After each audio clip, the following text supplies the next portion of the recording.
सफ़र बहुत लंबा है, बहुत उतार-चढ़ाव भरा है। लेकिन संक्षिप्त में यही कहूँ तो मेहनत, लगन से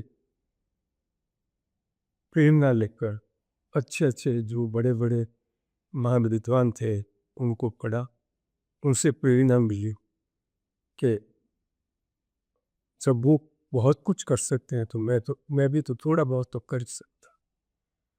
इसलिए मैं केवल 10th पास था तभी टेलीफ़ोन ऑपरेटर बन गया था और उस समय मैं ग्रेजुएट भी नहीं था। धीरे-धीरे मैंने ग्रेजुएशन किया, सब प्राइवेट किया। सबसे पहले मैं साइंस मैथमेटिक्स का स्टूडेंट था 10th तक, लेकिन उसके बाद में मुझे मजबूरी में आर्ट्स लेना पड़ा क्योंकि साइंस वालों के लिए प्रैक्टिकल की प्रॉब्लम होती थी। सिंपली ग्रेजुएट की डिग्री चाहिए थी एग्ज़ाम देने की, तो मैं ली आरएएस सिविल सर्विस, जिसको आईएएस के नाम से भी लोग कहते हैं, बट उसका असली नाम सिविल सर्विस है, जिसमें सारी सर्विसेज इंक्लूड होती है, सेंट्रल सर्विस। तो ऐसा करके मैंने शुरुआत की। कई बार जो है असफलताएं हाथ लग, सफलताएं नहीं मिली, लेकिन हमने कोई भी किसी भी तरह का कोई विघ्न नहीं आने दिया। विघ्न आए तो उनको बहुत लाइटली लिए और बस यही रहे कि धैर्य था, साहस था और समय में बड़ी ताकत होती है। इन चीज़ों को देखते हुए मैंने बीए करने के बाद में ये सोचा कि मैं अब इस योग्य हो गया हूँ, मेरी शैक्षणिक योग्यता हो गई है कि मैं अब कोई भी civil service exam, competition, competitive exam में बैठ सकता हूँ। तो मैंने मेरी शुरुआत की। टेलीफोन ऑपरेटर से मैं रेवेन्यू इंस्पेक्टर बना, फिर मैं सेल टैक्स इंस्पेक्टर बना और इसी दरमियान मुझे प्रेरणा मिली कि अब मुझे जो है कंपटीशन में लग जाना चाहिए। तो मैं फिर जयपुर आ गए। जयपुर आते मैं उस समय सर्विस में था। मेरा परिवार आबू रोड रहता था। महीने के महीने में वहाँ जाता था। छोटे-छोटे बच्चे थे, वाइफ थी, 3 बच्चे थे उन्हें। तो उधर महीने में 1 बार जाके उनके लिए जो भी आवश्यक वस्तुओं का व्यवस्था करके मैं वापस ट्रेन से आ जाता था जयपुर।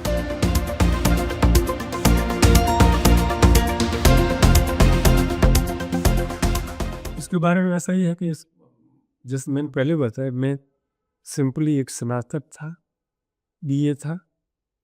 तो आईआरएस एक टेक्निकल जॉब है जिसके अंदर समस्त आपको बुक कीपिंग का नॉलेज होना जरूरी है, बैलेंस शीट देखनी आनी चाहिए, प्रॉफिट एंड लॉस अकाउंट देखना चाहिए। तो इसके लिए हमें 18 महीने की ट्रेनिंग में national academy of direct taxes में जाना होता है। वहाँ पर 1.5 साल की हमें ट्रेनिंग दी जाती। हमें ये सारे सब्जेक्ट पढ़ाए जाते जो हमारे भविष्य में काम आने वाले होते।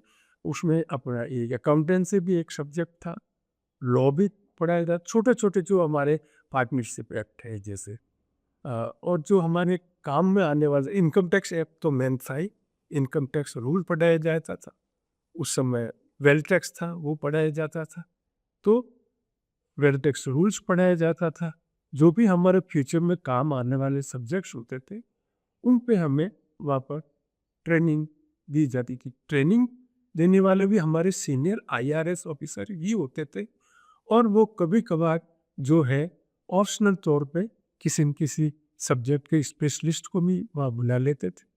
तो इस तरह से करके वो 18 महीने की जो ट्रेनिंग होती है वो मैंने बताना ज़रूरी समझूंगा कि यार मैंने प्रथम अटेम्प्ट में वहाँ पर ज्वाइन नहीं किया। अगर मैं ज्वाइन करता तो अपने मसूरी के अंदर सारे जो सिविल सर्विसेज की ट्रेनिंग होती है, पहले बेसिक ट्रेनिंग वहाँ होती है और उसके बाद में Indian railway service, sorry, Indian railway service वाले जो है रेलवे से संबंधित होते वो बड़ौदा चले जाते। आईएएस वाले मसूरी में ही रहते और आईआरएस वाले उस समय नागपुर में national academy of direct taxes में आ जाते। तो मैंने 1984 का एग्ज़ाम देने के लिए फिर मैं मसूरी का मैंने परित्याग किया और उसके बाद में मैंने 31/12/2000 सॉरी 1984 में national academy of direct taxes Nagpur में ज्वाइन किया। उसके बाद में मेरा मिनी इंटरव्यू हुआ, उसमें गया। मैं दूसरी बार भी सेलेक्ट हो गए, लेकिन दूसरी बार मेरे इंटरव्यू में नंबर अच्छे नहीं आने के कारण मैं केवल और केवल फिर आईआरएस में सिलेक्ट हो गया। बस उसके बाद में मैंने कोई अटेम्प्ट नहीं किया।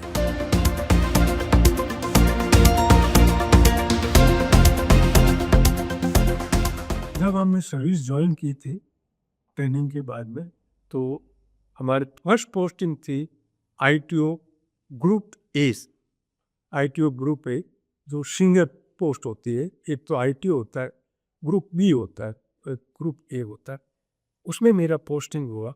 वो पोस्टिंग मेरा अहमदाबाद गुजरात में हुआ था 1986 में, जिसको बाद में जब कैडर रिस्ट्रक्चरिंग हुआ हर एक सर्विसेज का, तो हमारी सर्विस में आईटीओ ग्रुप ए को असिस्टेंट कमिश्नर के रूप में मान्यता दे दी गई।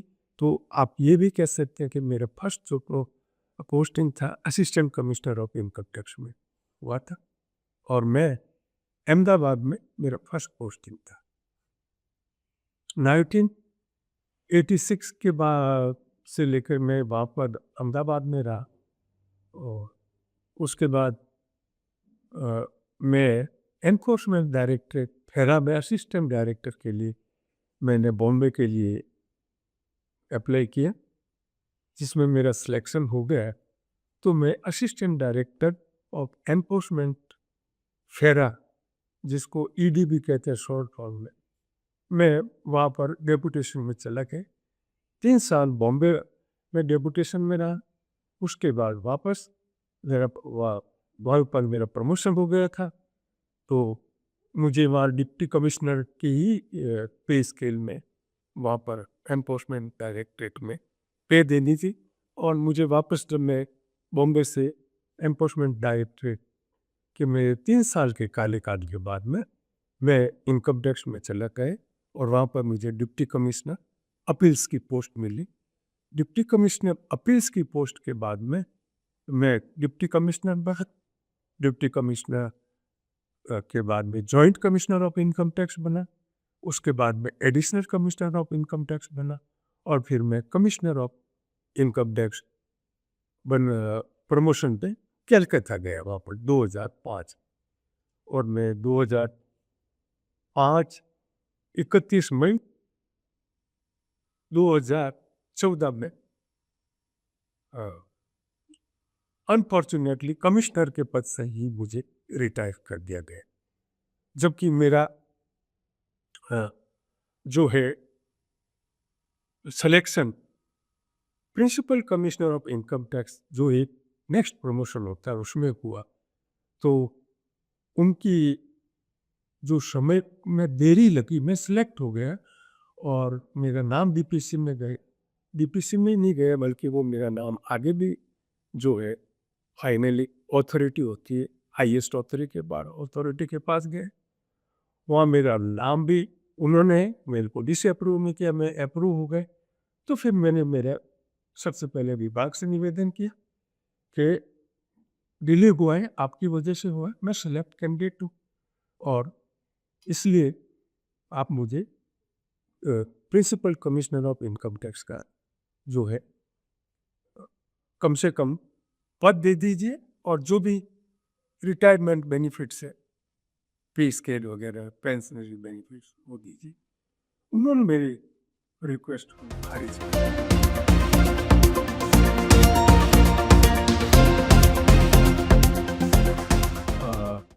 जब मैं सर्विस में था तब मैंने भी अनुभव किया और मेरे सीनियर्स ने भी बोला कि आपका फ्रेश बहुत कमजोर, अब अच्छा है क्योंकि आप साइंस मैथमेटिक्स बैकग्राउंड से हैं, इंग्लिश अच्छी है, सब कुछ अच्छा है, लेकिन आपका लॉ का पॉइंट कमज़ोर है। तो जब मेरा फर्स्ट पोस्टिंग अहमदाबाद में हुआ तो मैंने इसको बहुत ही गंभीरता से लिया और मैंने first year Gujarat university Ahmedabad से फर्स्ट ईयर का एग्ज़ाम दिया और वो मैंने वहाँ से पास किया। फिर मेरा पोस्टिंग जब एनफोर्समेंट डायरेक्टरेट हैदराबाद डेप्यूटेशमेंट पे हो गए तो मैंने सेकेंड ईयर और थर्ड ईयर केसी लॉ कॉलेज जो चर्च गेट के पास मुंबई में है वहाँ से मैंने सेकेंड ईयर और थर्ड ईयर किया और इस प्रकार मैंने बॉम्बे यूनिवर्सिटी से जो है एलएलबी की डिग्री प्राप्त कर ली। उसका मुझे सर्विस में भी बहुत बेनिफिट मिला। जो मेरे में कमियां थी लॉ पहले मैं लॉ फैक्ट्स में बहुत कुछ कर सकता था, उसके बाद में मैंने लॉ भी बहुत कुछ सीखा और उसको मैंने इम्प्लीमेंट किया जिसका काफ़ी मुझे फायदा मिला। और जब मैं कलकत्ता से वापस अहमदाबाद आ गए 2012 में तो मैं commissioner of income tax TDS के पद पे था। उस समय मेरा टीडीएस से रिलेटेड विभाग पूरे गुजरात का मैं इंचार्ज था और जब मैं रिटायर्ड हुआ उस समय मैं जो है पूरे ही गुजरात का ऑडिट विभाग का हेड था जिसको कमिश्नर ऑफ इनकम टैक्स कहते थे। पूरा गुजरात मेरे साथ में था। तो ये बीच की कहानी 2014 में मैं अहमदाबाद से रिटायर्ड हो गए और उसके बाद जैसा कि मैंने बताया मैंने कोशिश की पहले विभाग से किसी भी प्रकार की रेमनेंसी की भावना नहीं करते। मैंने उन्हें पहले मेरा रिक्वेस्ट किया और मैंने मेरा वैधानिक हक मांगने की कोशिश की। उन्होंने मेरा हक नहीं दिया। तब मैं काफ़ी लोगों के पास मेरे केस को लेके गया तो अच्छे अच्छे वकीलों ने मुझे निराश किया कि इसमें जीतने की संभावना बहुत कम है। तब मैं चूँकि एक मतलब जिद्दी तो नहीं कहूँगा लेकिन जुनूनी आदमी मैं ज़रूर था। तो मैंने फिर इधर उधर से देखा करा मैंने कहा जो आपकी फीस होगी वो मैं दे दूंगा, लेकिन फिर भी उन्होंने कहा नहीं शक्यता बहुत कम है तो हम आपका केस नहीं करेंगे। तो मेरे पास कोई चारा नहीं बचा कि मैं अपना केस खुद तैयार करूं। तो मैंने फिर इधर उधर से इस प्रमोशन के सब्जेक्ट के ऊपर बहुत कुछ खंगालने की कोशिश की, कंप्यूटर में भी देखा, लेकिन मुझे कोई भी ऐसा सब्जेक्ट नहीं मिला कि जो मेरे को ऐसा कोई दिशा निर्देश दे सके, ऐसा कोई निर्णय मेरे हाथों में आ सके जिससे मेरे केस को ये मजबूती मिले कि भाई डिले की वजह से ये मेरा प्रमोशन जो है नहीं हुआ है, इसलिए मैं जिम्मेदार नहीं हूँ। तो मैं इधर उधर लाइब्रेरी में भटका, सब जगह मैं भटका, बुक सेलर के पास गया, किताबें पढ़, फिर उसके बाद मैं किसी भी लॉयर के पास नहीं गया और मैंने ठान ली कि यार अगर या तो मुझे कोई ऐसा जजमेंट मिल जाएगा तो उसको मैं लगा के मेरा केस खुद लड़ूंगा।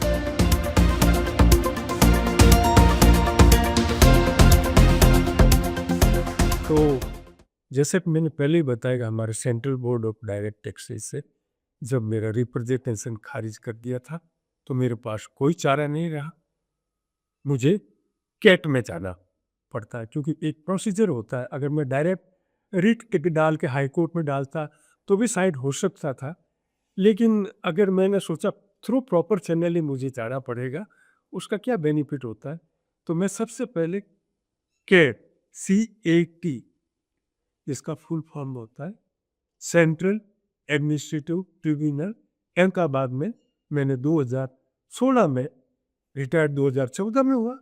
2 साल तक मैंने डिपार्टमेंट का वेट किया। जब उन्होंने मेरी रिप्रेजेंटेशन को खारिज कर दिया तो मैं फिर कैट में गए। कैट की तैयारी करते करते मुझे एक